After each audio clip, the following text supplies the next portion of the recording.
kader PDI Perjuangan (PDIP), sekaligus mantan Menteri Hukum dan HAM era Joko Widodo, Yasona H. Laoli, YHL, dicegah KPK bepergian ke luar negeri buntut kasus korupsi yang menyeret Sekjen PDI Perjuangan (PDIP), Hasto Kristianto, HK. Juru bicara KPK Tessa Mahardika Sugiarto mengatakan larangan bepergian ke luar negeri terhadap Yasona dan Hasto itu dikeluarkan penyidik pada Selasa, tanggal 24 Desember tahun 2024 kemarin. KPK telah mengeluarkan Surat Keputusan Nomor 1757 Tahun 2024 tentang larangan bepergian ke luar negeri terhadap dua orang warga negara Indonesia yaitu YHL dan HK. Ujarnya dalam keterangan tertulis, Rabu, tanggal 25 Desember tahun 2024.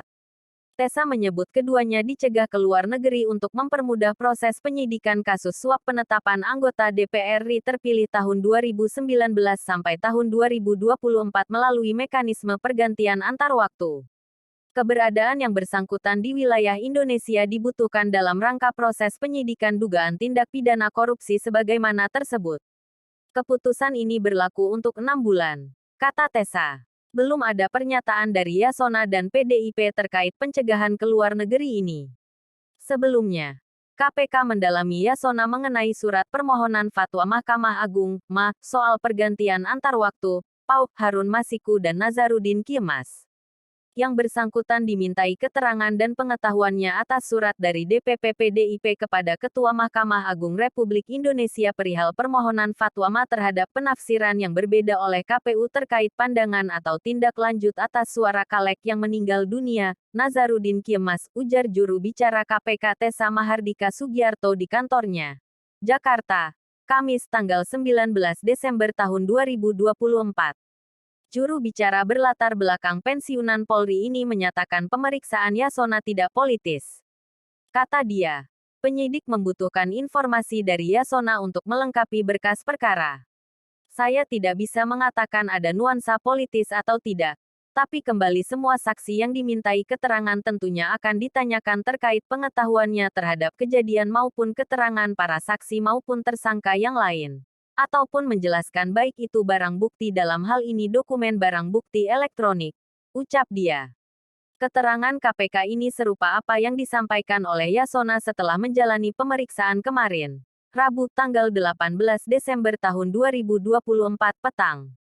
Kami minta fatwa. Saya tanda tangani permintaan fatwa. Karena di situ ada perbedaan tafsir antara KPU dan DPP tentang suara caleg yang meninggal, kata Yasona. Harun Masiku harus berhadapan dengan hukum lantaran diduga menyuap mantan komisioner KPU Wahyu Setiawan agar bisa ditetapkan sebagai pengganti Nazarudin Kemas yang lolos ke DPR namun meninggal dunia. Ia diduga menyiapkan uang sekitar 850 juta rupiah untuk pelicin agar bisa melenggang ke Senayan. KPK mengatakan Harun berada di lokasi yang masih bisa terpantau, namun belum bisa dilakukan penangkapan. KPK kembali menetapkan dua orang tersangka dalam kasus dugaan suap penetapan pergantian antar waktu, PAU anggota DPR RI periode tahun 2019 sampai tahun 2024, yakni Sekjen PDIP Hasto Kristianto dan Advokat PDIP Doni Tri Istiqomah. Total tersangka kini ada 6 orang. Hasto dijerat 2 kasus hukum oleh KPK. Pertama kasus dugaan suap dan kedua dugaan perintangan penyidikan Harun Masiku. Selain itu, orang kepercayaan Hasto, Doni Tri Istiqomah juga jadi tersangka suap. Hasto sudah beberapa kali diperiksa oleh penyidik KPK terkait ini sejak Januari tahun 2020. Ia juga pernah bersaksi di Pengadilan Tipikor Jakarta. Terakhir kali Hasto diperiksa pada Juni tahun 2024 lalu.